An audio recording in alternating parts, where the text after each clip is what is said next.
Morning students. तो अब आज अपन अपना नया टॉपिक स्टार्ट करेंगे, काइनेमैटिक्स।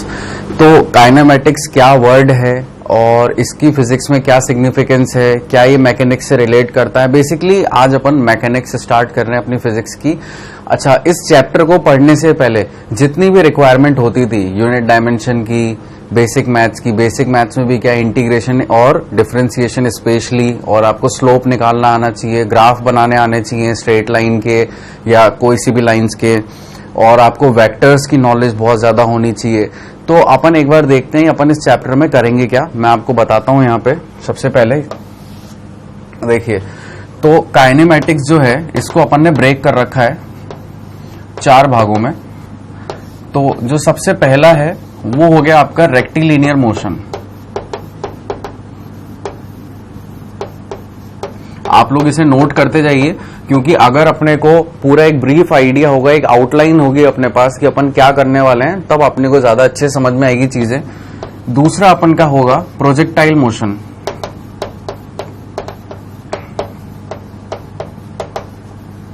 ऐसे जितने भी मोशन होते हैं जो स्ट्रेट लाइन में होते हैं उन्हें अपन बोलते हैं रेक्टिलिनियर मोशन। और ऐसे जितने भी मोशन होते हैं जो एक प्लेन में होते हैं, यानी कि एक्स वाई प्लेन 2D, यानी कि जो 2 डायमेंशन में होते हैं, वो कैसे होते हैं, प्रोजेक्टाइल मोशन में होते हैं।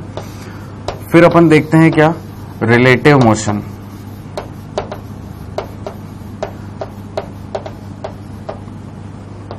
और लास्ट आता है अपना इसके बाद सर्कुलर मोशन। ये 4 तरह के जो मोशन होते हैं ये किसको बिलोंग करते हैं, काइनेमैटिक्स को। तो अपन ने क्या किया, अगर अपने को जल्दीबाजी में पढ़ना होता तो अपन सारी चीजें एक ही चैप्टर में रख देते, लेकिन अपन ने हर चीज को ब्रीफली और थोड़ा सा डिटेल वे में भी अगर अपन उसको देखें, कहना चाहें तो, इसलिए अपन एक एक करके एक एक चैप्टर लेंगे। अपन सबसे पहले रेक्टिलिनियर मोशन पढ़ेंगे, फिर प्रोजेक्टाइल, फिर रिलेटिव, फिर सर्कुलर। जब अपना सर्कुलर खत्म हो जाएगा तो अपन ये कह सकते हैं कि हमारी काइनेमैटिक्स जो है कंप्लीट हो गई। अच्छा, अब बात ये आती है, जो काइनेमैटिक्स है ये बिलोंग करता है एक कैटेगरी को फिजिक्स की, जिसको अपन बोलते हैं क्या, मैकेनिक्स। मैकेनिक्स में क्या होता है, मशीन है, ठीक है, आप कह सकते हो मूवमेंट ऑफ अ मशीन, ठीक है। मैकेनिक्स क्या होती है, मैकेनिक नहीं कह रहा हूं मैं, ठीक है, मैकेनिक अलग चीज है, मैकेनिक्स अलग चीज है ना। मैकेनिक्स क्या है, स्टडी ऑफ मोशन। आपका जो भी आपकी जो मशीन है, अगर उसमें कोई मोशन हो रहा है तो अपन उस चीज को स्टडी करते हैं। तो आइए अपन देखते हैं, रेक्टिलिनियर मोशन अपन स्टार्ट कर रहे हैं आज अपना पहला टॉपिक। तो देखते हैं काइनेमैटिक्स का पहला टॉपिक। तो इसके अंदर देखते हैं मैकेनिक्स की क्या अपने पास डेफिनेशन है, the branch of physics in which motion and force causing motion are studied. ठीक है, अगर आपके पास कोई एक मशीन है, अगर वो मोशन में है, तो वो अगर मोशन में है तो उसके पीछे बहुत सारे रीजन रहे होंगे। उसको किसी ने धक्का मारा होगा उसके ऊपर, यानी कि कोई फोर्स लगाया होगा, उसमें कोई इनबिल्ट ऐसी टेक्नोलॉजी अपन ने रखी होगी जो मूव करती है, वो आगे बढ़ती है, उसमें बहुत तरह के फोर्सेज लग रहे होंगे।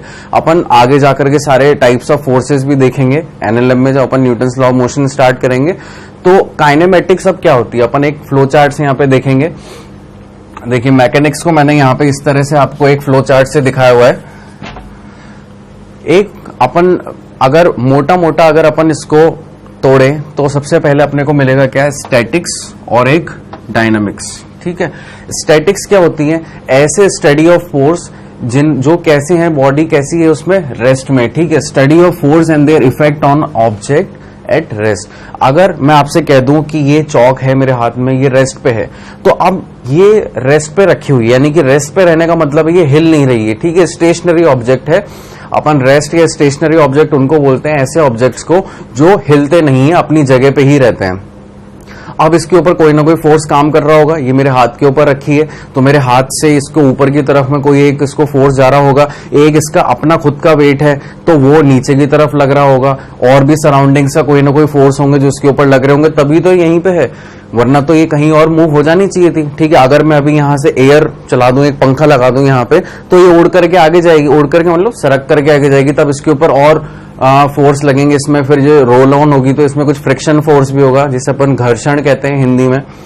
तो ये अपना जो भी एक ऐसी बॉडी जो रेस्ट पे रखी हुई है, उस पर जो भी फोर्स काम कर रहे हैं, उसको अपन कौन सी कैटेगरी में डालते हैं, स्टैटिक कैटेगरी में। ठीक है, उसको स्टैटिक मैकेनिक्स में अपन डील करते हैं। डायनामिक मैकेनिक्स क्या होता है अपना, ऐसी बॉडी जो कि ऑलरेडी क्या है, मोशन में, ठीक है। अपन इसको देखते हैं, study of force and their effect on object in motion. अब जैसे आप इसको ऐसे मान लीजिए कि आप एक कार में जा रहे हैं, अब आप कार में जा रहे हैं, आप उसके अंदर बैठे हुए हैं, तो उसमें कितने तरह के फोर्सेस लग रहे होंगे। एक तो कार आगे अपने आप बढ़ रही है, तो उसमें एक अपना एक्सेलरेशन होगा, एक वेलोसिटी होगी, या और आप उसके अंदर बैठे हैं तो आपका वेट नीचे, कार का वेट नीचे, और रोड के ऊपर है तो एक नॉर्मल रिएक्शन ऊपर जा रही होगी। मतलब बहुत तरह के फोर्सेज होते हैं, उनको स्टडी अपन किसमें करते हैं, डायनामिक्स ऑफ मैकेनिक्स में। अच्छा, फिर अपन ने डायनामिक मैकेनिक्स को और दो भागों में तोड़ा हुआ है, काइनेमैटिक्स और काइनेटिक्स। दोनों अलग अलग चीजें हैं। काइनेमैटिक्स में क्या होता है, देखिए काइनेमैटिक्स का जो बेसिक मीनिंग है वो क्या है, ये है साइंस ऑफ मोशन, यानी कि मोशन जितने भी प्रकार के होते हैं उनकी स्टडी करना, ठीक है, उनके ऊपर रिसर्च जो है वो अपना काइनेमैटिक्स देखता है। अब इसके अंदर भी क्या है, which deals with study of motion without going into the cause of motion, ठीक है। यानी कि क्या कहना चाह रहा है कि अगर आपने एक बॉडी चल रही है तो ये क्या करेगा, उसको स्टडी तो कर लेगा, लेकिन वो क्यों चल रही है, उसके ऊपर कौन से फोर्सेस एक्ट कर रही है, उनको नहीं देखेगा। ये क्या करेगा, उनका डिस्प्लेसमेंट, उनकी वेलोसिटी और उनका टाइम ये बता देगा अपने को, लेकिन वो फोर्स, एनर्जी, टॉर्क वगैरह अगर उसमें कुछ लग रहा होगा तो वो ये सब चीजें नहीं बताएगा। ये बिना कॉज जाने ये उसके बारे में अपने को डिटेल देगा। और ये इसका उल्टा होता है काइनेटिक्स। ये क्या करता है, इसको कॉज चाहिए। अगर एक गाड़ी का पहिया भी घूम रहा है तो वो क्यों घूम रहा है, उसके घूमने से क्या इफेक्ट आ रहा है, इसको हर चीज चाहिए काइनेटिक्स में। तो it is a branch of mechanics which is concern about the cause, that is force, torque, that cause of motion of a body, ठीक है। अपन जब तक देखिए, अगर अपन किसी बॉडी को धक्का नहीं देंगे तब तक वो आगे बढ़ेगी नहीं। और उसको धक्का देने का आज की डेट में अपने पास बहुत सारे तरीके हैं। अपन ने कुछ इंजन्स बना दिए जिसमें टॉर्क आता है, पहिया घूमता है, आगे बढ़ता है। अपन बहुत सारी चीजें आज की डेट में उसमें कैलकुलेट कर सकते हैं। तो ये सब बातें अपन करते हैं काइनेटिक्स में, और बिना कॉज वाली जो बातें हैं वो अपन किसमें करते हैं, काइनेमैटिक्स में। तो अभी अपने लिए जो अपने को पढ़ाई करनी हो, किसके लिए करनी है, काइनेमैटिक्स से रिलेटेड अपने को पढ़ाई करनी है यहाँ पे। तो देखते हैं अपन आगे काइनेमैटिक्स की।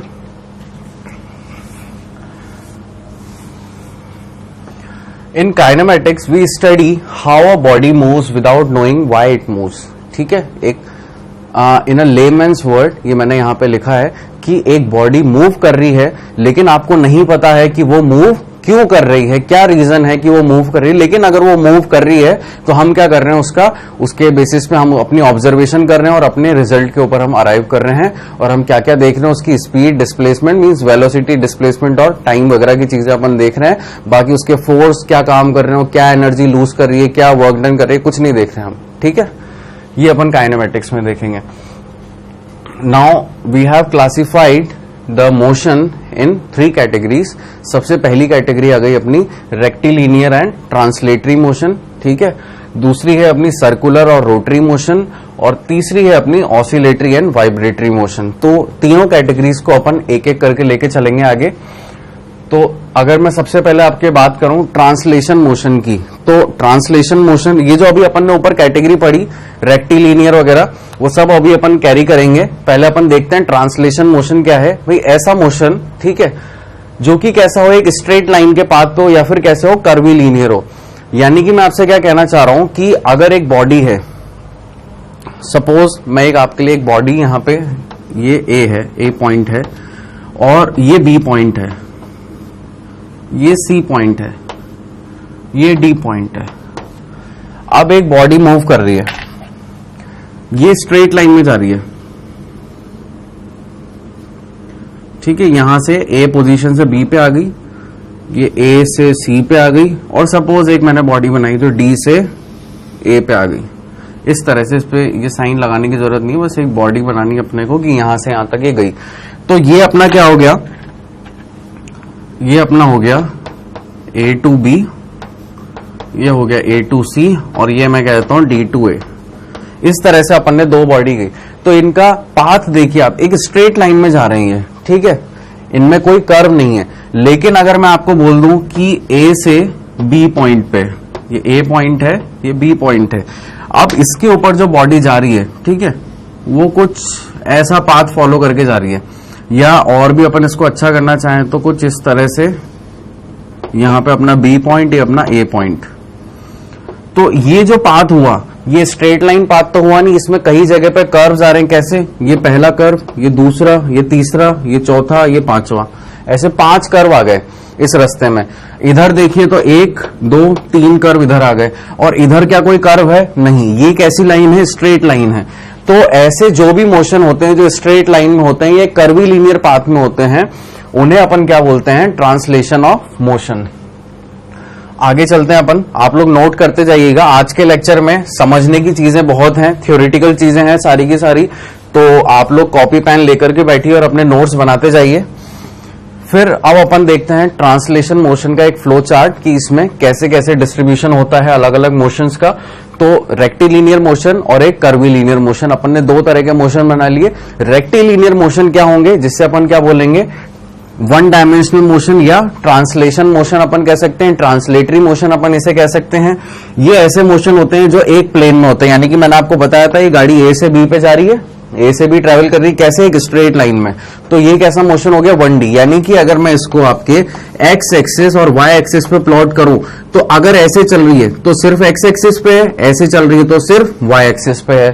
ठीक है, इसका सीधा सा मतलब ये हुआ। एक ही एक्सिस होगा, 2 एक्सिस इसमें नहीं हो सकते हैं, या तो केवल एक्स एक्सिस पे।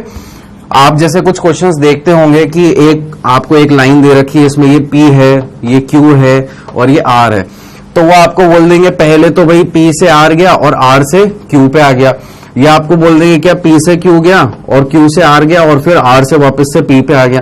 तो ये मोशन कैसा हो रहा है? वो जा तो आगे पीछे ही रहा है ना, ऐसा तो नहीं है कि वो कहीं रास्ते में मुड़ रहा है, वो सीधा जा रहा है सीधा आ रहा है। बस ये है कि कभी उसको रुकना पड़ रहा है, कभी आगे जाना पड़ रहा है, कभी पीछे जाना पड़ रहा है, यानी कि वो एक ही लाइन पे आगे पीछे हो रहा है। तो ऐसे मोशन अपने क्या होते हैं? 1D मोशन होते हैं। रेक्टिलिनियर मोशन अपना यही होता है। फिर कर्वीलिनियर मोशन में अब कर्व आ रहा है, ठीक है। अगर मैं आपको ये एक्स और वाई एक्सिस दे दूं और मैं आपको बोल रहा हूं कि एक बच्चा जो है वो गेंद फेंक रहा है, तो अगर वो फेंकेगा तो वो कोई ना कोई कर्व तो बनाएगा, ठीक है। ऐसा तो नहीं हो, ठीक है, फेंकने में स्ट्रेट भी फेंक सकता है, लेकिन बहुत कम पॉसिबिलिटी है। जब भी अपन बॉल को थ्रो करेंगे या बास्केटबॉल शूट जब अपन करते हैं, बहुत सारे अपने रियल लाइफ के ऐसे एग्जांपल्स हैं, तो वहां पे क्या होगा? जब भी अपन कोई चीज थ्रो करते हैं वो एक कर्व बनाता है, ठीक है। तो अगर सपोज वो कर्व बन रहा है ऐसा, ठीक है, ये अपना अगर एक्स एक्सिस है और ये अपना अगर वाई एक्सिस है, तो ये जो कर्व बन रहा है इसमें 2 कोऑर्डिनेट आ रहे होंगे। अगर मैं इस पॉइंट को ले लूं, अगर मैं ये वाला पॉइंट लूं, तो यहां पे देखिए ये एक्स एक्सिस का कोऑर्डिनेट होगा, ये वाई का, तो यानी कि यहां पे एक्स कॉमा वाई दोनों आ रहा है, यानी कि ये एक प्लेन में बात हो रही है, 2 डायमेंशन मोशन। इसलिए अपन क्या बोलते हैं? कर्वीलिनियर मोशन जो होंगे या तो मोशन इन अ प्लेन, जिसे अपन क्या बोलते हैं? 2 डायमेंशन मोशन, या फिर ये होगा क्या? 3D, है ना, 3 डायमेंशन मोशन।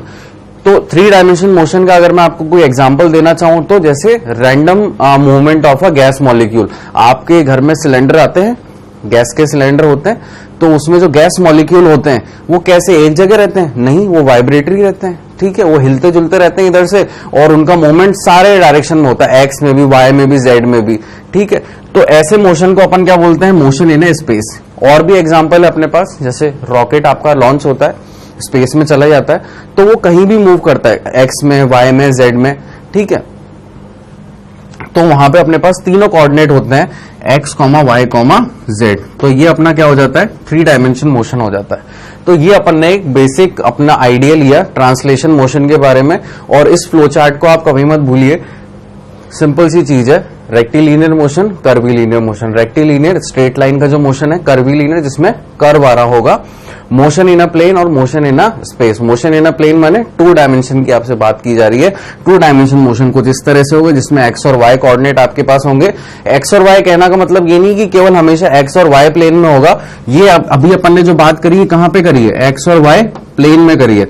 अगर मैं अभी प्लेन चेंज कर दूं, अगर मैं इसको वाई जेड कर दूं प्लेन, या जेड एक्स प्लेन कर दूं, तो अगर वाई जेड है तो वाई कॉमा जेड कोऑर्डिनेट आएंगे, जेड एक्स प्लेन हो गया तो जेड कॉमा एक्स कोऑर्डिनेट आएंगे, ठीक है। और 3D में तो खैर एक्स वाई जेड कोऑर्डिनेट आएंगे, हर जगह उसका मूवमेंट होता है। अपन ने एग्जांपल देख लिया उस चीज से रिलेटेड। आगे देखते हैं।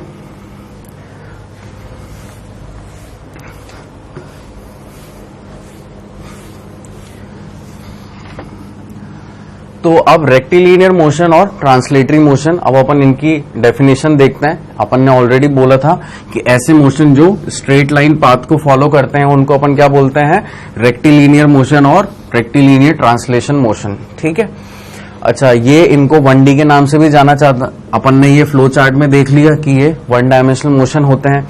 अब इनसे रिलेटेड एग्जांपल की जो मैं आपसे बात कर रहा था कि a car running on a straight road, ठीक है, एक कार है जो एक स्ट्रेट रोड पे चलती जा रही है, कहीं पे मुड़ नहीं रही है, तो वो कैसा मोशन हो गया, रेक्टिलिनियर मोशन हो गया। Train running on a straight track, railway tracks होते हैं, पटरियां होती हैं, काफी सीधी सीधी होती हैं, तो वहां पे ट्रेन कहीं पे मूव नहीं करती। लेकिन आप अगर देखें तो ये आपके रेलवे ट्रैक्स हैं, ये बहुत देर तक तो सीधी सीधी चल रही है, लेकिन अचानक से एक कर्व आता है, ठीक है, ये कर्व आ गया रेलवे ट्रैक्स में आपके, तो ये क्या होता है, सीधी सीधी चल रही है, फिर कर्व आ गया, तो जैसे ही कर्व आ गया तो ये कैटेगरी अलग हो गई, फिर कर्वीलिनियर पाथ हो जाएगा इसका। लेकिन जब तक स्ट्रेट लाइन में चल रही है, जब तक ये क्या होगा, एक रेक्टिलिनियर मोशन होगा। फिर मैंने आपको बताया था एक बच्चा जो है बॉल को वर्टिकली अपवर्ड थ्रो कर रहा है, जैसे अगर मैं इस चॉक को ऐसे ऊपर फेंक करके फिर अपने हाथ में ले रहा हूं, तो ये क्या कर रही है, ये एज इट इज ऊपर जा रही है और फिर मेरे हाथ में आ रही है, तो ये क्या हो रहा है, एक स्ट्रेट लाइन में लेकिन वर्टिकली अपवर्ड डायरेक्शन में ये मोशन हो रहा है। तो ये एक एग्जाम्पल अपना ये हो गया, ठीक है। अब अपन इसको थोड़ा सा देखते हैं कुछ डायग्राम्स की हेल्प से। यहां पे आप देखिए, इधर देखिए क्या हो रहा है, ये जो कार है ये स्ट्रेट चल रही है, डायरेक्शन आप देखिए, अगर ये थोड़ा सा आपको ऐसा लग रहा है आप इसको स्ट्रेट करके भी देख सकते हैं, ये कार जो है सीधी चल रही है, कहीं पे मुड़ नहीं रही है, तो ये किसका एग्जाम्पल हो गया, एक रेक्टिलिनियर, ठीक है, ये आपका एक रेक्टिलिनियर मोशन का एग्जाम्पल हो गया 1D, ठीक है, एक ही लाइन पे ये चल रही है। ये एक ट्रेन है, ठीक है, यहां पे ये आपका रेलवे ट्रैक है, अगर ये, ठीक है, ये आपका रेलवे ट्रैक चलता जा रहा है इतना लंबा, इस रेलवे ट्रैक के ऊपर ये चल रही हैं, कहीं पे मुड़ नहीं रही हैं, तो ये अपने एक एग्जाम्पल हो गए, केवल आपको जस्ट बताने के लिए, ऑल्दो आपको जब मैंने बोला तभी समझ में आ गया होगा, बट फिर भी एक रियल टच देने के लिए मैंने ये डायग्राम्स यहां पे डाले। आगे चलते हैं। फिर मैंने आपको बताया था ये जो चॉक को मैंने ऐसे उठा करके पकड़ रहा हूं, यहां से वर्टिकली अपवर्ड थ्रो कर रहा हूं और फिर वापस से सेम डायरेक्शन में सेम हाइट पे मैं पकड़ रहा हूं इसे, तो वो जो चीज है, ठीक है, वर्टिकली अपवर्ड थ्रो करके वो वापस से नीचे आ रही है क्योंकि उस पर ग्रेविटी काम कर रही है, तो ये भी कैसा मोशन था, स्ट्रेट लाइन मोशन था, है ना, यानी कि एक रेक्टिलिनियर मोशन था। और ये तो देखिए ये वाला वही एग्जांपल है, ये इसने एक बॉल ऊपर फेंकी और वो वापस से उसके हाथ में आकर के गिर गई। और उसके अलावा क्या, अगर आप कहीं पे पहाड़ पे खड़े हैं, ठीक है, अपनी बालकनी में खड़े हैं, अपनी बालकनी से आपने क्या किया, केवल एक ऐसे इसको ड्रॉप कर दिया, ठीक है, ये देखिए यहां पे रख के आपने इसको ड्रॉप कर दिया, तो ये सीधी गिरती है, ये देखिए मैं इसको गिरा रहा हूं, एकदम सीधी आएगी ये नीचे, तो इस चीज को भी अपन क्या बोलेंगे, रेक्टिलिनियर मोशन, क्योंकि जब भी आप किसी को फ्री फॉल करेंगे तो वो कैसी आएगी, एकदम सीधी आएगी, ठीक है, अपार्ट फ्रॉम अदर कंस्ट्रेंट्स की, है ना भाई, वहां पे हवा चल रही हो या कुछ हो रहा हो, वो सीधी ही आएगी, अपन उसको एक स्ट्रेट लाइन मोशन बोलेंगे। तो ये भी एक क्या हो गया, एक रेक्टिलिनियर मोशन का एक एग्जाम्पल हो गया। आगे चलते हैं अपन, कर्वीलिनियर मोशन देखते हैं। अब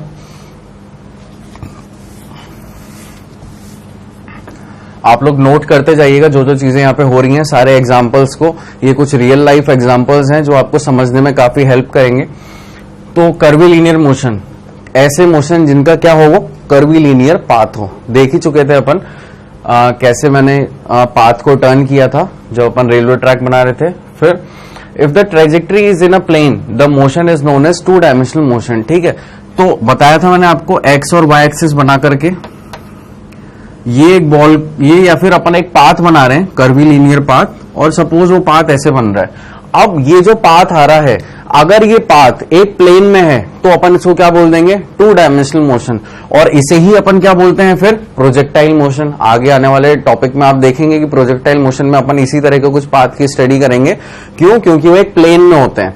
तो ये क्या बोल रहा है कि अगर ट्रेजेक्ट्री एक प्लेन में आ रही होगी तो वो 2 डायमेंशनल मोशन होंगे, और पाथ कैसा होना चाहिए, कर्वीलिनियर, स्ट्रेट लाइन पाथ नहीं होना चाहिए। कुछ इसके भी एग्जांपल देखते हैं। A ball thrown at some angle with the horizontal describes a curvilinear trajectory in a vertical plane, ठीक है। तो अगर मैं इसको कह दूं कि एक बॉल है, ठीक है, ये बॉल जा रही है, मैंने इसको थ्रो किया कितने एंगल पे, सपोज 30 डिग्री के एंगल पे, with the 30 degree with the horizontal axis, यानी कि एक्स एक्सिस के अलॉन्ग मैंने इसको एंगल नाप लिया।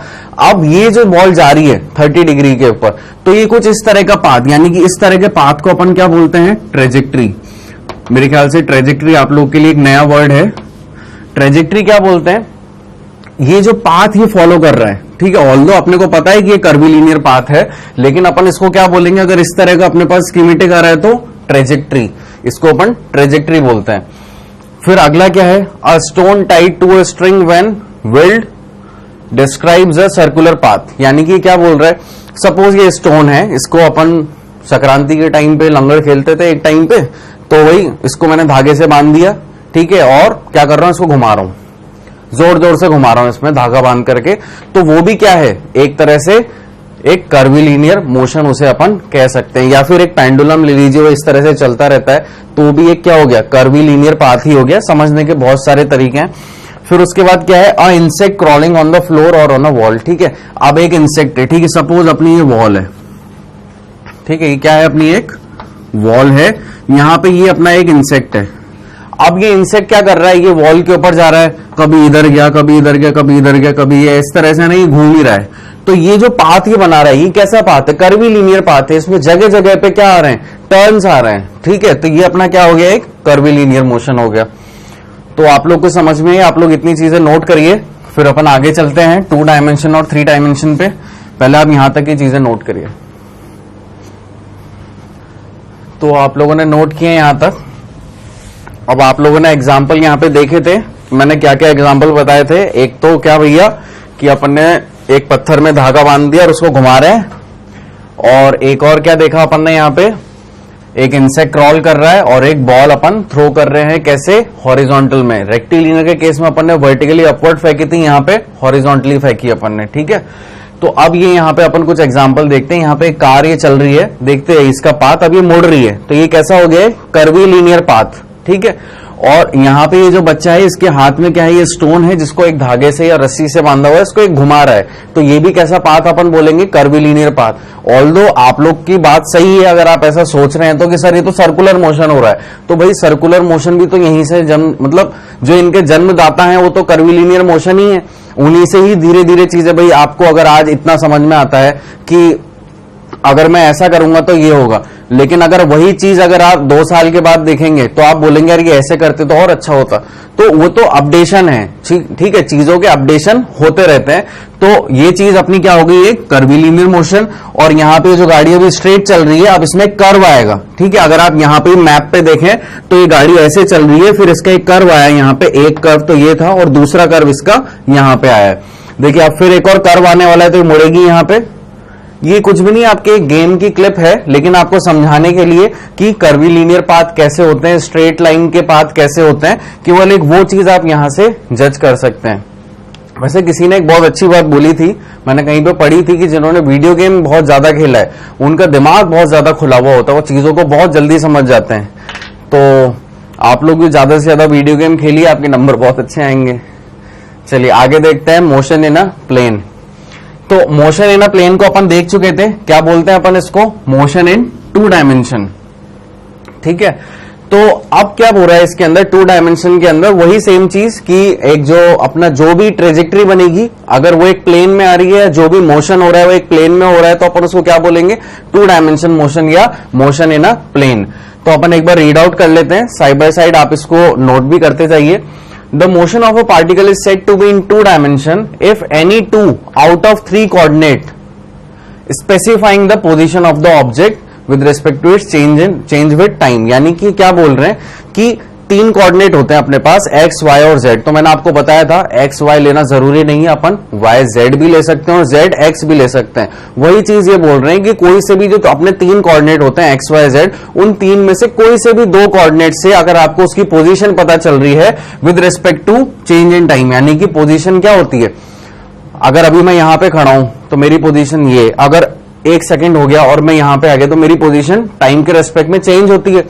तो वही चीजें बता रहे हैं कि जो 2 कोऑर्डिनेट हैं अगर वो अपने को पता चल जाए 3 में से, तो अपना मोशन कैसा होता है, ये प्लेन में होता है एक, ठीक है।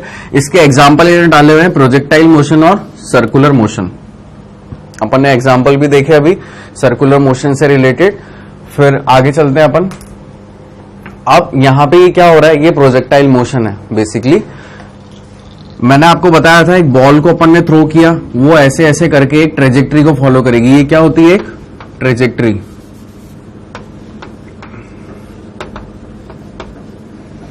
ठीक है, इसे ये जो पाथ ये फॉलो करती है इसको अपन क्या बोलते हैं, एक ट्रेजेक्ट्री।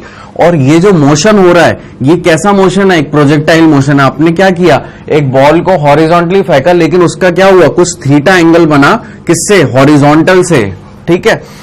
और अब क्या हो रहा है, इसके अंदर अपने को एक्स और वाई एक्स अपन कंपोनेंट जानना सीख चुके हैं। वेक्टर कंपोनेंट अब अपन निकाल सकते हैं, रेक्टेंगुलर कंपोनेंट जिसे अपन बोलते हैं, या रिजोल्यूशन ऑफ वेक्टर। तो यहां पे आप देख रहे हैं आपको वेक्टर का साइन दिख रहा है और उनका कुछ रिजल्टेंट दिख रहा है। तो यहां पे वो रिजल्टेंट क्या है, ये रिजल्टेंट है, और ये आपका हॉरिजॉन्टल कंपोनेंट हो गया, ये आपका वर्टिकल कंपोनेंट हो गया। अगर मैं कह रहा हूं ये v वेलोसिटी से जा रही है तो इसकी वर्टिकल कंपोनेंट क्या हो जाएगा, vx, और हॉरिजॉन्टल वर्टिकल कंपोनेंट क्या हो जाएगा, vy। तो ये अपना एक प्लेन के अंदर है ना, 2 डायमेंशन मोशन इस तरह से होगा एक प्लेन में। यहां पे x एक्सिस और क्या है, y एक्सिस। तो ये कौन सा प्लेन यूज कर रहे हैं, ये xy प्लेन को यूज कर रहे हैं, ठीक है। आप इसके प्लेन चेंज भी कर सकते हैं, yz हो सकता है और zx भी हो सकता है। आगे चलते हैं, ऑब्जर्व कीजिए इस डायग्राम को भी, यहां से आपको क्या समझने को मिल रहा है। देखिए इन्होंने क्या लिखा है, पैराबोलिक ट्रेजेक्ट्री। किसको बोला है, ये जो पाथ वो फॉलो कर रहा था, ठीक है। ये डायग्राम रखा ही इसलिए था ताकि आपको मैं बता सकूं कि ट्रेजेक्ट्री क्या होती है। सेम वही चीज मानिए, वहां पे वो मूविंग था, यहां पे ये क्या हो रहा है, अपन ने इसको एक सर्कल से रिप्रेजेंट कर रखा है। वही अपन एक बॉल थ्रो कर रहे हैं और वो इस तरह की ट्रेजेक्ट्री फॉलो करके यहां पे ग्राउंड पे आ रही है। इधर यहां से वो स्टार्ट हुई थी, और अगर ये उसका मैं ग्राउंड मान लूं और ये अगर उसकी वेलोसिटी है, जिसको इन्होंने क्या बोला हुआ, v0, तो इसका एक वर्टिकल कंपोनेंट भी होगा और एक हॉरिजॉन्टल कंपोनेंट भी होगा। तो यहां पे क्या लिख सकता हूं, v0 x, और ये क्या हो जाएगा, v0 y। y क्यों, वर्टिकल कंपोनेंट, x क्यों, हॉरिजॉन्टल कंपोनेंट, और ये इसका रिजल्टेंट जा रहा है, ठीक है। तो ये अपना एक एग्जांपल हो गया किसका, 2 डायमेंशनल मोशन का। आगे चलते हैं अपन, और अब 3 डायमेंशनल मोशन के बारे में बात करेंगे। जो अपना प्रोजेक्टाइल मोशन होगा वो मोशन इन अ प्लेन ही अपन उसे कहते हैं, 2 डायमेंशनल मोशन होता है। तो रेक्टिलिनियर के बाद जो अपना अगला टॉपिक होगा वो प्रोजेक्टाइल होगा। तो वहां पे वो सारी चीजें आपको क्लियर होंगी कि कैसे वो मूवमेंट होता है, कैसे ट्रेजेक्ट्री आती है, कैसे उनकी रेंज, टाइम, सब मैक्सिमम हाइट, ये सब अपन कैसे कैलकुलेट करते हैं, सब अपन वहां सीखेंगे। अभी अपन केवल एक ओवरव्यू ले रहे हैं, आज अपन ने पहला दिन अपने को काइनेमेटिक्स स्टार्ट करते हुए। तो this is just a basic introduction, ताकि आपको फील आए कि अपन क्या पढ़ रहे हैं और क्यों पढ़ रहे हैं। तो अब है मोशन इन ए स्पेस। यहां पे क्या होता है, motion in a space, x, y और जेड तीनों के तीनों कोऑर्डिनेट होंगे। तो अपन ने क्या बोल दिया, यहां पे मोशन कैसे होगा, तीनों डायमेंशन में होगा, तीनों एक्सिस पे होगा। तो इसे अपन ने क्या बोल दिया, 3 डायमेंशन मोशन। यहां पे क्या होगा, तीनों के तीनों, वहां तो कितने थे, 3 में से 2।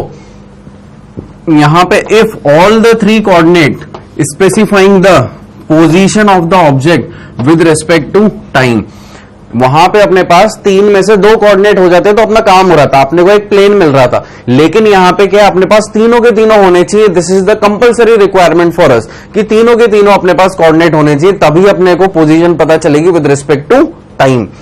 फिर इसके एग्जाम्पल अपन ने देखा क्या, random motion of a gas molecule. तो कुछ इस तरह से, एक मान लीजिए आपका सिलेंडर है या कंटेनर है जिसके अंदर आपने गैस भर रखी है। अगर आपने गैस भर रखी है तो आपको ये चीज पता होनी चाहिए कि गैस मॉलिक्यूल कभी भी रेस्ट पोजीशन में नहीं रहते हैं, वो हमेशा मूवमेंट करते रहते हैं। तो उनका मूवमेंट क्या होता है, कुछ इस तरह से होता है, एक रैंडम मोशन, ठीक है। कहीं भी आप एक बॉल को पकड़िए, से सपोज मैंने इसको पकड़ा, ऊपर जा रहा है, कभी नीचे आ रहा है, आपको पता भी नहीं चल रहा है। किसी भी एक के ऊपर आप अपनी निगाह रखिए, जैसे मैं इसको पकड़ूं, येलो, इसको रेड को, ये भी यहां पे है, इसका मोशन कभी भी कहीं पे भी हो सकता है, किसी भी डायरेक्शन में। अब वो है ही नहीं यहाँ पे जहां पे मैंने उसको मार्क किया था। ये इनकी खासियत होती है, रैंडम मोशन होता है, एक्स, वाई और जेड कहीं पे भी इनका मोशन हो जाता है। तो इनको अपन किस कैटेगरी में डालते हैं, एक 3 डायमेंशन मोशन की है स्पेस, मोशन है ना स्पेस। ऐसे ही आप रॉकेट को देख लीजिए, अगर आपका ये इतना सा अगर आपका स्पेस है और वहां पे आपका कहीं पे ये रॉकेट है, तो अब ये ऊपर भी जा सकता है, आगे भी जा सकता है और इधर भी आ सकता है, कहीं भी आ सकता है, ठीक है। अगर ये एक्स है और ये वाई है तो आपका ये जो बाहर निकली हुई है ये क्या होगी, आपकी जेड एक्सिस। तो ये कहीं भी मोशन कर सकता है। तो ये अपन ने समझा तीनों टाइप के मोशन से। आगे चलते हैं, रोटरी मोशन। अपन ने 3 टाइप देखे थे, rectilinear translatory motion, rotary motion और एक और क्या देखा था, लास्ट में अपन ने देखा था ऑसिलेटरी मोशन। तो अब अपन अपने सेकंड टाइप पे चल रहे हैं, रोटरी मोशन के। हर चीज को आप नोट डाउन करते जाइए। तो यहाँ पे क्या है, when a body is move in such a way, मतलब क्या है कि चलिए पढ़ लेते हैं अपन एक बार पूरा। ये वैसे एक बात ये कहना चाह रहे हैं कि सेंटर से, और ये बॉडी है, तो ये अगर रोटेट कर रही है और ये रोटेट करते हुए वापस से अगर इधर आ रही है, कभी ये इधर भी होगी, ठीक है, ये इधर भी आई होगी, तो इनका जो एंगुलर डिस्प्लेसमेंट है वो कैसा है, वो सेम है। ठीक है, पढ़ लेते हैं अपन एक बार। When a body moves in such a way that every constituent particle of it describes the same angular displacement about a particular axis of rotation, यानी कि अपना एक्सिस ऑफ रोटेशन अगर ये है और ये बॉडी है ना इस तरह से घूम करके वापस से इधर आ रही है, कहीं पे भी आकर के रुक रही है, सपोज ये यहां पे आकर के रुक गई, तो इसका एंगल पहले ये था और फिर ये मान लो जी सपोज यहां पे आकर के रुकी, तो ये जो है ना इसका एंगुलर डिस्प्लेसमेंट ये हमेशा क्या रहेगा, सेम रहेगा। क्यों? क्योंकि ये एक फिक्स पोजीशन से ये रोटेट हो रही है। तो अपन इसके आगे इस डायग्राम से भी समझ लेते हैं। यहां पे जो डायग्राम है, एक बॉडी है आपकी, उसमें 2 पॉइंट अपन ने मार्क कर रखे हैं, ए और बी। और अब क्या हो रहा है, ये बॉडी रोटेट होकर के यहां पे आ गई, यानी कि फिक्स पॉइंट है, तो ये ऐसे यहां पे आ गई, पहले ऐसे थी और अब ये ऐसे यहां पे आ गई। तो अब ये जो ए का, यानी कि आप देखिए ए पहले यहां था और ए अभी यहां आ गया, तो इन दोनों के बीच का ये कुछ एंगुलर डिस्प्लेसमेंट हुआ है, और एक ये बी है पोजीशन और इस बॉडी की बी पोजीशन, तो उनके बीच का एंगल, तो ये क्या होगा, हमेशा सेम एंगुलर डिस्प्लेसमेंट होगा। यानी कि जो ये था ए के बीच में वही कितना है, उतना ही बी के बीच में। ऐसे ही अपन आगे और एग्जांपल देखते हैं। ये आपकी एक बॉडी है, सपोज यहां पे अपन ने देखा ए और बी अपन ने देखा, तो सपोज अपनी इतनी सी बॉडी है, ठीक है, ये जो बॉडी यहां पे रोटेट हो रही है, तो ये अपना देखिए इसका एंगल इस पॉइंट पे, जब ये यहां और यहां थी 2 पॉइंट थे, फिर ये यहां और यहां आ गई, तो जितना ये और ये एंगल था उतना ही क्या ये भी होगा, मतलब एंगुलर डिस्प्लेसमेंट हमेशा क्या होगा, सेम होगा। एंगुलर डिस्प्लेसमेंट क्या होता है, एंगल होता है उनके बीच का, ठीक है। वरना डिस्प्लेसमेंट अपने को पता है क्या टर्म होती है, डिस्प्लेसमेंट और डिस्टेंस। डिस्टेंस तो होता है जो कि अपना टोटल लेंथ ट्रेवल्ड होती है, और डिस्प्लेसमेंट क्या होता है, फाइनल माइनस इनिशियल वेक्टर में जो अपन ने पढ़ा था, आपने देखा था डिस्प्लेसमेंट क्या चीज होती है। ऐसे ही आगे देखिए यहाँ पे इस डायग्राम में भी, यहां पे भी क्या हो रहा है, एक बॉडी जो है रोटेट कर रही है। अगर ये बॉडी को थोड़ा सा आप बड़ा कर लें, इसी बॉडी को ए और बी पॉइंट अगर आप दे दें, तो वहां पे भी क्या हो रहा है, आपका एंगुलर जो डिस्प्लेसमेंट हो रहा है वो सेम हो रहा है यहां पे भी। आगे देखते हैं अब अपन अगला, ऑसिलेटरी मोशन। ये सब चीजें समझने की हैं ताकि अपने कंसेप्ट जो है धीरे धीरे बिल्डअप हो। अपन जब एग्जाम्पल लगाएंगे तो अपनी चीजें और अच्छे से क्लियर होगी। एज ऑफ नाउ आपको बस पता होना चाहिए कि किस वर्ड का या किस टर्मिनोलॉजी का क्या मीनिंग होता है, उसकी क्या डेफिनेशन होती है, ताकि फ्यूचर में कोई भी अपने से अगर कोई भी टर्मिनोलॉजी पूछे तो एटलीस्ट अपन उनको एक जवाब दे सकें कि हाँ भाई ये ऐसे होता है। तो अब ऑसिलेटरी मोशन, ऑसिलेटरी मोशन क्या होता है, to and fro motion, vibratory motion जिसे अपन बोलते हैं। तो ये कैसे होते हैं, जैसे कि आप मान लीजिए कि एक पेंडुलम को, इसको भी एक बार डेफिनेशन पढ़ लीजिए, the motion in which an object repeat it's motion, है ना, बार बार वो रिपीट होगा। एक पेंडुलम का मोशन भी अगर आप जाने, अगर ये पेंडुलम है तो ये इधर जाता है, फिर इधर आता है, फिर इधर जाता है, फिर इधर आता है, ये आगे पीछे होता रहता है, एक ही पाथ को बार बार फॉलो करता रहता है। ऐसे मोशन को अपन क्या बोलते हैं, oscillatory motion. To and fro या back and froth, back and forth, to and fro, back and forth, ये अपने मोशन होते हैं यहां पे। इसको अपन क्या बोलते हैं, ऑसिलेटरी मोशन। फिर such a motion always takes place within a defined boundaries, यानी कि जब भी आपने देखा था, जब भी सिंपल पेंडुलम का आप मोशन करते हैं तो वो ऐसा नहीं होगा कि इधर तो बहुत ऊपर चला जाए और इधर थोड़ा सा है। जैसे आप मेले में जाते हैं, दशहरा मेला सबके यहाँ पे लगता ही होगा, वहां पे एक झूला आता है, बोट है ना, बोट चलती है, तो वो भी क्या है, वो इधर जाती है, फिर इधर आ जाती है, फिर इधर जाती है, फिर इधर। कभी आपने ऐसा सोचा है क्या, या ऐसा कभी देखा है कि एक तरफ तो बहुत ऊंची चली गई और दूसरी तरफ तो बस यहाँ थोड़ी सी आकर के वापस हो गई? ऐसा कभी नहीं होगा। वो पूरा पाथ अपने बाउंड्री पे लेती है, जितना उधर जाएगी उतना ही इधर होगा। वेल डिफाइंड बाउंड्रीज होती है उनकी, जिसको अपन बोलते हैं क्या, एक्सट्रीम पॉइंट्स। ठीक है, आगे चलते हैं। ये कुछ डायग्राम है, यहां से भी आप देख सकते हैं और इसको आप रिलेट कर सकते हैं वो बोट वाले झूले के साथ, ठीक है, बिल्कुल उस तरह से कंपेयर कर सकते हैं। अगर आप इसको बोट माने तो ये जितना उधर जा रही है उतना ही इधर आ रही है, जितना एंगल उधर बन रहा है उतना ही एंगल कितना बन रहा है, दूसरी तरफ बन रहा है, ठीक है। यहां से आप चाहें तो एक स्ट्रेट लाइन डालेंगे तो जितना एंगल उधर होगा उतना ही इधर होगा। ऐसे ही इसमें भी, ये सेंटर पे आई नहीं लाइन थोड़ी सी, जितना एंगल आपका उधर होगा उतना ही एंगल इधर होगा, यानी इनकी बाउंड्रीज वेल डिफाइंड होती है, इनके एक्सट्रीम पॉइंट जो है वेल डिफाइंड होते हैं। आगे चलते हैं। अब बात आती है अपनी फ्रेम ऑफ रेफरेंस की। तो आप पहले ना यहां तक की चीजें नोट करिए, फिर अपन फ्रेम ऑफ रेफरेंस और रेस्ट एंड मोशन एक साथ में लेंगे। ये चीजें बहुत अच्छी हैं जो समझ में अपने को बहुत अच्छे से आनी चाहिए, तो पहले आप इतनी चीजें नोट करिए, है ना। तो आप लोगों ने नोट किया वहां तक की चीजें। अब अपन फ्रेम ऑफ रेफरेंस के बारे में बात करेंगे। तो मैं कुछ चीजें लिख रहा हूं, आप एज इट इज उसको नोट करते जाइए। फ्रेम ऑफ रेफरेंस के दो टाइप होते हैं। सबसे पहला होता है क्या, इनर्शियल फ्रेम,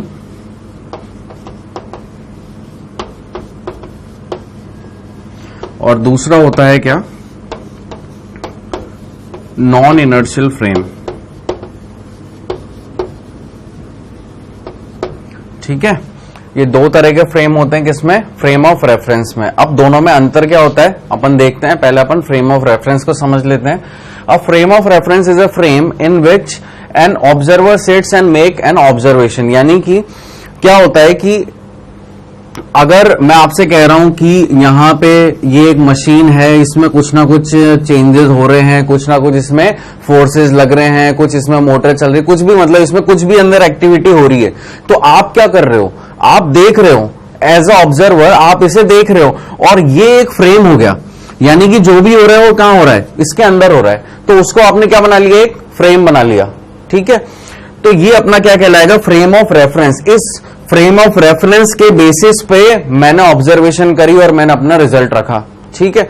अब फ्रेम ऑफ रेफरेंस क्यों बोला गया कि भैया तुम जो यहां पे ऑब्जर्व कर रहे हो उस टाइम पे जो भी धूप है, जो भी छांव है, जो भी मौसम है, जो भी माहौल है इस टाइम पे, इस फ्रेम ऑफ रेफरेंस के टाइम पे, वो एक अलग चीज है।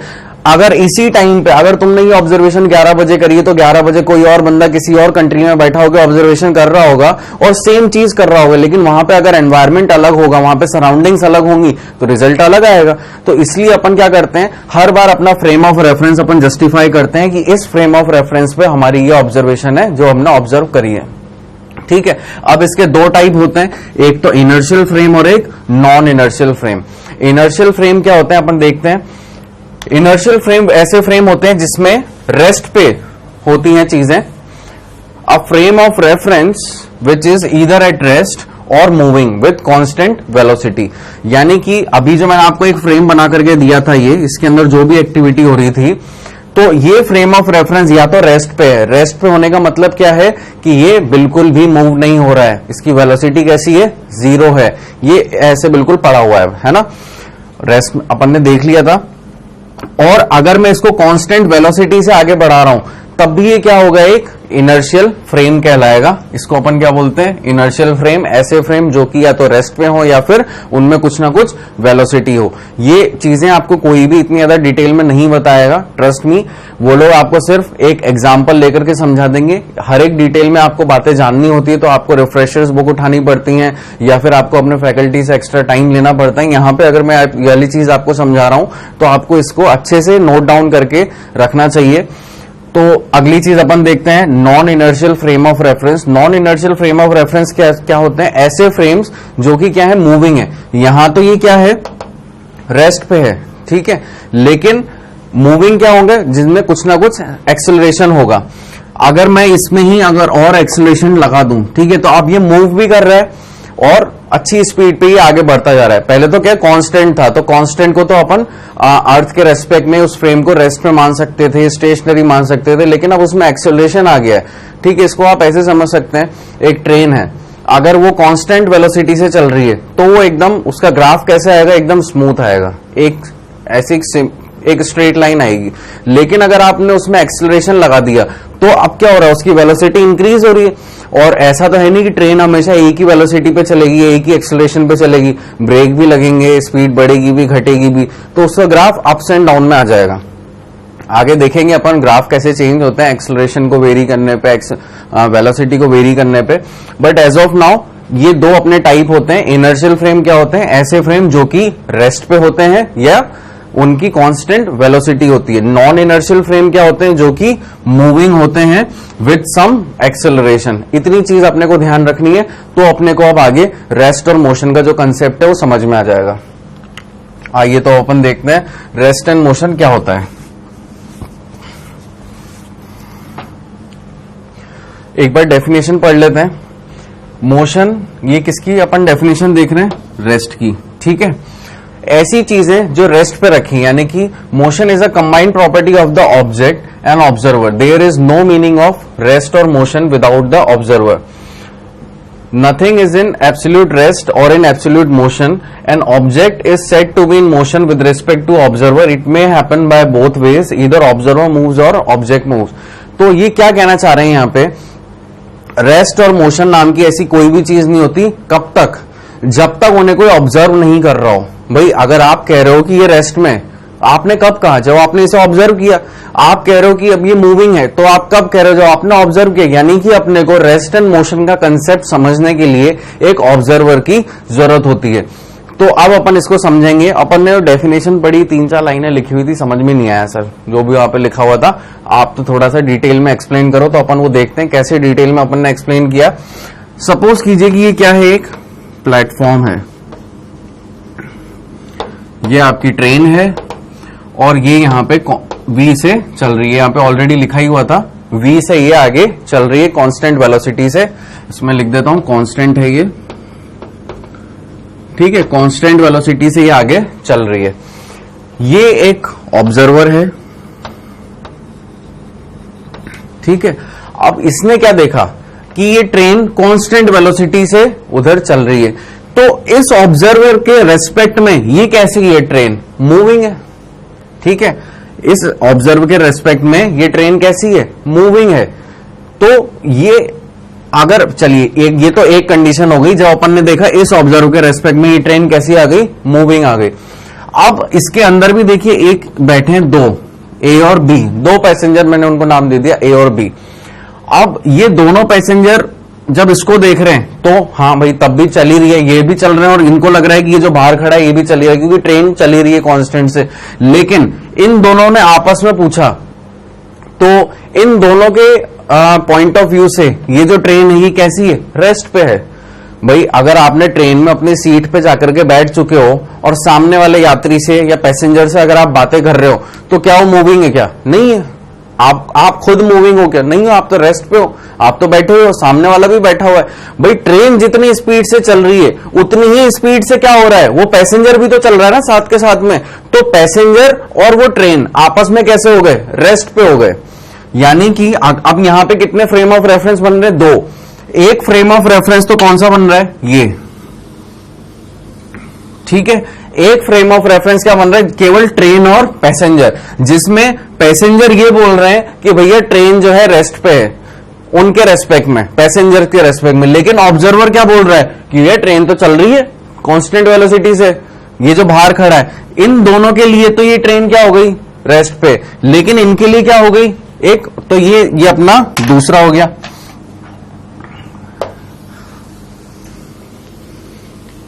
ठीक है, तो अब मेरे को आप बताइए कि यहां पे अपन ने ये तो देख लिया कि फ्रेम ऑफ रेफरेंस आ रहे हैं, लेकिन उन फ्रेम ऑफ रेफरेंस का अपने को नामकरण भी करना पड़ेगा। अपन देख चुके हैं कि इनर्शियल फ्रेम होता है, एक नॉन इनर्शियल होता है। नॉन इनर्शियल तो क्या होता है? मूविंग होता है। इनर्शियल क्या होता है? रेस्ट पे होता है। तो इन दोनों पैसेंजर के लिए ट्रेन कैसे हो गई? रेस्ट पे। क्यों? क्योंकि जितनी से ट्रेन जा रही है स्पीड से, उतनी स्पीड से पैसेंजर भी आगे बढ़ते जा रहे हैं। तो जब ट्रेन रुक रही है तो पैसेंजर भी रुक रहे हैं, जब ट्रेन चल रही है तो पैसेंजर भी चल रहे हैं। इसलिए उनको तो क्या लग रहा है कि ट्रेन कैसी है? रेस्ट पे है। तो ये वाला जो फ्रेम हुआ, ये तो इनर्शियल फ्रेम हो गया। कौन सा? ये वाला, ट्रेन वाला है ना, ट्रेन और पैसेंजर वाला। और ये जो एक था ऑब्जर्वर जो देख रहा है कि ट्रेन तो चल रही है, प्लेटफॉर्म पे खड़ा हुआ आदमी तो देख रहा है क्या ट्रेन तो चल रही है, तो इसके रेस्पेक्ट में तो ट्रेन क्या हो रही है, चल रही है। तो ये कैसा फ्रेम हो गया, नॉन इनर्शियल फ्रेम, यानी कि अर्थ पूरी की पूरी अपन ने कैसी मान ली, एक नॉन इनर्शियल फ्रेम। मेरे ख्याल से वहां इतना ऊपर आपको दिखेगा नहीं, तो मैं इसको यहां पे लिख देता हूं कि ये जो व्हाइट लाइन है आपकी, ये क्या है, नॉन इनर्शियल फ्रेम।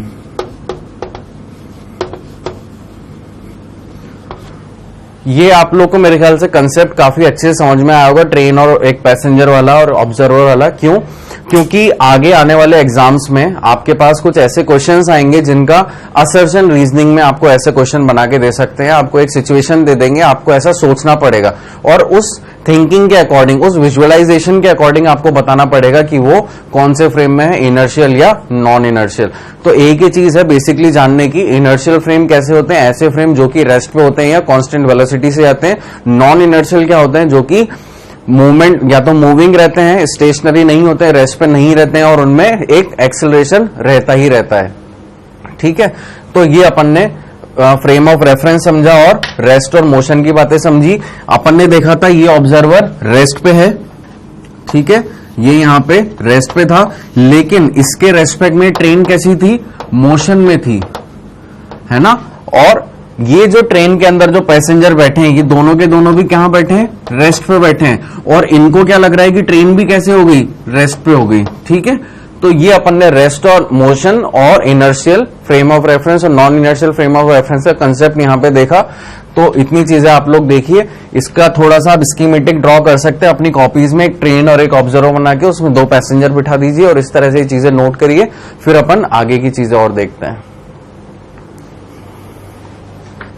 तो आप लोगों ने नोट किया ये। अब अपन देखेंगे पोजीशन वेक्टर और डिस्प्लेसमेंट वेक्टर। अपन ने अभी वेक्टर कंप्लीट ही किया है, वेक्टर के जस्ट बाद अपन ने क्या स्टार्ट कर दिया, अपना रेक्टिलिनियर मोशन। तो अपने को पता है पोजीशन वेक्टर कैसे निकालते हैं। ये आपको किस तरह से यहाँ पे एक्सिस का अरेंजमेंट है, ये एक्स एक्सिस है, ये वाई है और ये जेड एक्सिस है। यहाँ पे एक्स लिखना मिसप्रिंट हो गया है, तो आप यहाँ पे एक्स लिख लीजिएगा। एक्स वाई और जेड है, और आपको एक रिजल्टेंट वेक्टर दे रखा है। अपन ने डायरेक्शन कोसाइन जब पढ़े थे तो अपन ने देखा था कि एक वेक्टर ऐसे है, और अब इस वेक्टर के ये एक्चुअली बीच में है ना, ये जेड एक्सिस तो ऐसे है, तो ये कहीं यहाँ पे बीच में है। तो इसके तीनों के तीनों कोऑर्डिनेट होंगे, एक्स भी, वाई भी और जेड भी। 3D वाली बात हो गई है यहाँ पे। तो अगर ये वेक्टर ऐसे है तो ए वेक्टर इन्होंने इसको नाम दे दिया, ये आर वेक्टर कह लीजिए, कुछ भी कह लीजिए, उसके क्या कोऑर्डिनेट है, x comma y comma z. तो अपन उसकी क्या पोजीशन लिख सकते हैं, आर वेक्टर की x i cap plus y j cap plus z of k cap. क्यों? क्योंकि एक्स एक्सिस के अलोंग आई कैप काम करता है, वाई के अलोंग जे कैप काम करता है और जेड के अलोंग के कैप। पढ़ाई अपन ने वेक्टर में वाली चीजें। तो इस तरह से अपन एक वेक्टर की या रिजल्टेंट की अपन ने पोजीशन इस तरह से अपन वेक्टर के इक्वेशन के फॉर्म में लिख सकते हैं, या फिर कोऑर्डिनेट के फॉर्म में। तो अपन आज तक लिखते हुए आए थे, अब 11th में आ गए हैं तो थोड़ा सा अपने को स्टैंडर्ड अपना ही बढ़ाना पड़ेगा लिखने का। तो अपन ने उसको वेक्टर के फॉर्म में लिखना सीख लिया, एक पोजीशन को। ठीक है, इतनी सी कहानी है पोजीशन वेक्टर की। फिर भी अपन एक बार पढ़ लेते हैं। Let A be a point in space whose coordinate are x y z, then we know that it position vector with respect to the origin. ठीक है, तो ऑब्वियसली बात है कि ये ओरिजिन है, तो उसके रेस्पेक्ट में ही अपन कोऑर्डिनेट निकालेंगे। तो कोऑर्डिनेट अपन कैसे निकालते हैं, देखिए x माइनस 0, वाई माइनस 0 और z माइनस 0। क्यों किया मैंने ऐसा, क्योंकि ओरिजिन है, ओरिजिन के कोऑर्डिनेट क्या होते हैं, 0,0,0। तो इस तरह से आ गया। अगर आपको कोई एक लाइन दे रखी है ए बी, अगर इसके कोऑर्डिनेट यहाँ पे 2,4,5 है, यहाँ पे 6,7,8 है, तो आप क्या करेंगे, दिस माइनस दिस। ठीक है, और आपको फिर क्या मिलेगा, एक पोजीशन वेक्टर मिलेगा। तो ये अपना पोजीशन वेक्टर हुआ। अब आगे अपन देखते हैं डिस्प्लेसमेंट वेक्टर। ये पोजीशन वेक्टर एक्चुअली अपन ने वेक्टर में काफी बार डिस्कस किया है क्वेश्चंस लगाते टाइम, इसलिए मैंने इसको ज्यादा टाइम नहीं दिया है। फिर displacement vector, it is a vector joining the initial position of the particle to its final position. देखिए डिस्प्लेसमेंट की बात आते से ही ना कुछ और सोचिए ना सोचिए, इतना जरूर सोच लीजिए कि फाइनल में से इनिशियल तो माइनस होगा ही होगा, ठीक है। तो अब आपका ये एक्स और वाई एक्सिस है, ये आपका ओरिजिन है, तो ये 0,0,0 पॉइंट हो गए, कोऑर्डिनेट हो गए इसके। अब एक वेक्टर है R1, यानी कि एक रिजल्टेंट वेक्टर है R1, एक रिजल्टेंट वेक्टर है R2। इन दोनों के बीच में इनको क्या चाहिए, डिस्प्लेसमेंट चाहिए कि इनका कितना डिस्प्लेसमेंट हो रहा होगा। तो अपन ऐसे क्वेश्चन कई बार अपन ने वेक्टर के चैप्टर पढ़ते टाइम एक्सरसाइज में भी लगाए, चैप्टर पढ़ते टाइम भी लगाए। तो अपने को बेसिकली क्या करना है, ये अपना क्या है, डिस्प्लेसमेंट है। और ऐसे जा रहे हैं तो क्या हो रहा है, डिस्टेंस हो रहा है, या ऐसे जा रहे हैं तो क्या हो रहा है, ये भी डिस्टेंस हो रहा है। अपने को तो क्या चाहिए, डिस्प्लेसमेंट चाहिए, यानी कि अपने को कौन सी चीज चाहिए, ये जो मैं हाईलाइट कर रहा हूं,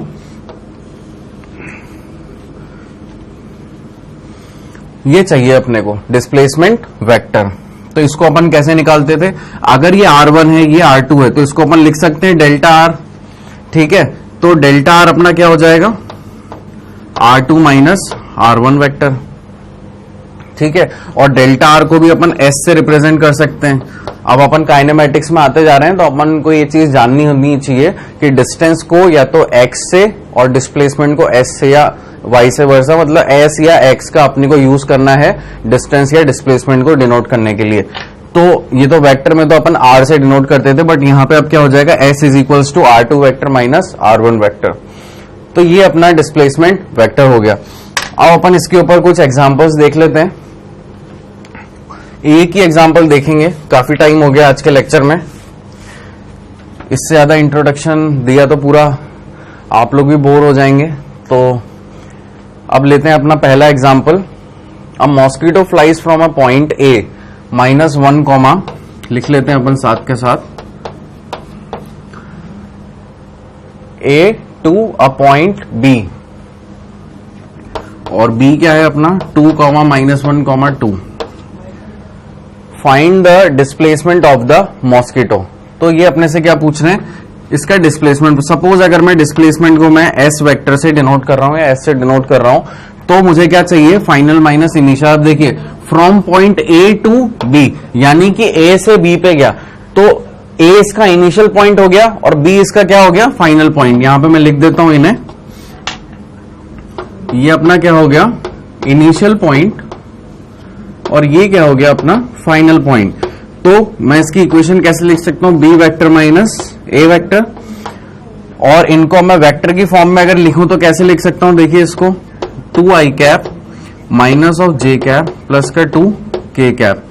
इसको कैसे लिख सकते हैं, minus I cap plus 2j cap plus 3k cap, इस तरह से लिख सकते हैं। तो आप देखिए यहां पे 2i cap minus of J cap plus 2k cap minus of, अब ये पूरी की पूरी इक्वेशन आएगी, यानी कि minus of I cap plus 2j cap plus 3k cap. तो आप देखिए यहां पे क्या हो जाएगा इसका, काफी बच्चों ने तो सॉल्यूशन में निकाल लिया होगा। अब देखिए साइन चेंज होंगे, यहां पे मैं ब्रैकेट ओपन करूंगा तो ये प्लस का आई कैप हो जाएगा, माइनस का 2i कैप हो जाएगा, अच्छा माइनस माइनस हाँ प्लस, और ये माइनस हो जाएगा, और ये भी क्या हो जाएगा, माइनस ऑफ 3k कैप हो जाएगा। तो अपन लिखते हैं यहां पे 2 + 1 कितना हो गया, 3i cap minus of j और माइनस ऑफ 2j, तो ये कितना हो गया, माइनस ऑफ 3j कैप, और प्लस का 2k और माइनस का 3k, तो ये कितना हो गया, माइनस का k कैप हो गया। तो अब यहां पे देखिए ये अपना फाइनली आंसर हो गया किसका, डिस्प्लेसमेंट। ये अपन ने डिस्प्लेसमेंट फाइंड आउट किया। तो सिचुएशन यहां भी कैसी रही थी, वही यहां पे दो एक्सिस थे, एक एक्स एक्सिस और एक वाई एक्सिस, और एक वेक्टर पोजीशन वेक्टर अपने को दिया था R1, एक पोजीशन वेक्टर R2 या A या B, जो भी आपको बोलना है बोल सकते हैं इसे। यहां पे आपको क्या दे रखे थे, -1, 2, 3, यहाँ पे 2, -1, 2। आपने क्या किया, इनको वेक्टर की फॉर्म में लिखा, इनका पोजीशन वेक्टर लिखा। पोजीशन वेक्टर लिखने के बाद आपने क्या किया, डिस्प्लेसमेंट वेक्टर यहाँ पे कैलकुलेट कर लिया, कैसे, R2 माइनस R1 करके। ये डिस्प्लेसमेंट वेक्टर अपने को यहाँ पे फाइंड आउट करना था। तो आज के लेक्चर में अपन यहीं तक रखेंगे। ठीक है। नेक्स्ट लेक्चर से अपन डिस्टेंस और डिस्प्लेसमेंट के बारे में थोड़ा सा डिटेल्ड डिस्कशन करेंगे कि डिस्टेंस एक्चुअली में क्या होता है और उसके चेंजेस डिस्प्लेसमेंट पे कैसे आते हैं या डिस्प्लेसमेंट के चेंजेस डिस्टेंस पे कैसे आते हैं। दोनों चीजें अपन दोनों का वेरिएशन देखेंगे, दोनों का बेसिक मीनिंग देखेंगे, कुछ एग्जांपल्स लगाएंगे उनके, और थोड़ा सा स्पीड के बारे में भी अगर हो सका तो अपन उसके बारे में भी देखेंगे। और आज के लेक्चर को मैं आपको एक बार समराइज करना चाहता हूं, अपन ने क्या क्या चीजें देखी स्टार्टिंग से। 5 मिनट आपके मैं देना चाहता हूं समराइजेशन पे। तो स्टार्ट किया था अपन ने रेक्टिलिनियर मोशन, मींस मैकेनिक्स अपन ने स्टार्ट करी थी और उसमें अपन ने बातें करी थी काइनेमेटिक्स और काइनेटिक्स की। और उससे भी पहले अपन ने देखा था कि इनको अपन ने 2 पार्ट्स में ब्रेक किया था, स्टैटिक और डायनामिक। और क्या क्या इसमें मोशन अपने को पढ़ने थे, प्रोजेक्टाइल, रिलेटिव, सर्कुलर और रेक्टिलिनियर। तो अपन ने सबसे पहले रेक्टिलिनियर मोशन को पिक किया। उसके अंदर अपन ने सारे वेरिएशंस देखे मोशन के कि काइनेमेटिक्स में क्या होता है, काइनेटिक्स में क्या होता है। तो देखा आपने काइनेमेटिक्स में क्या होता है, ऐसे मोशन जिनका अपने को कॉज नहीं पता होता लेकिन वो मोशन की स्टडी अपन करते हैं। काइनेमेटिक्स क्या होती है, साइंस ऑफ अ मोशन।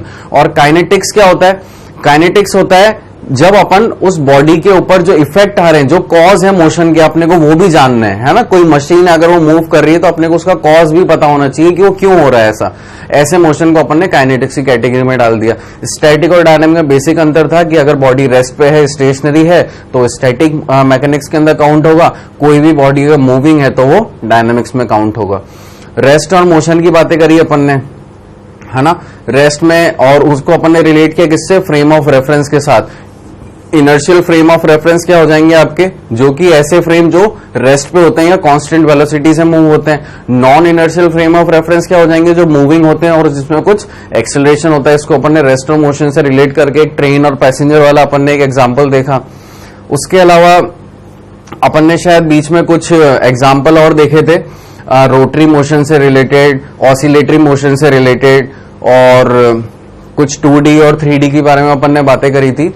तो 2D मोशन क्या होते हैं, ऐसे मोशन जो कि प्लेन में हो रहे हैं, जिसको एग्जांपल आपका क्या होता है, मोशन इन अ प्लेन या प्रोजेक्टाइल मोशन।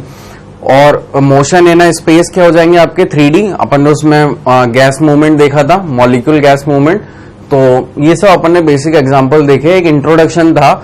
आज अपन ने कुछ पढ़ाई नहीं करी, ऐसा कुछ भी नहीं पढ़ा जो अपने लिए बिल्कुल अपनी दुनिया बदल के रख दे, लेकिन हाँ अपन ने एक बेसिक इंट्रोडक्शन लिया इस टॉपिक का कि यहाँ से आपको ये चीजें पता होनी चाहिए आगे बढ़ने के लिए। तो मैं आपसे यही रिक्वेस्ट करूंगा, जो भी अपन ने आज के बारे में पढ़ाई करी आप उसको रिवाइज करें, उसके नोट्स बनाएं अच्छे से, और फिर अपन नेक्स्ट टर्न पे अगला लेक्चर स्टार्ट करेंगे। So thank you for today's lecture, all the best.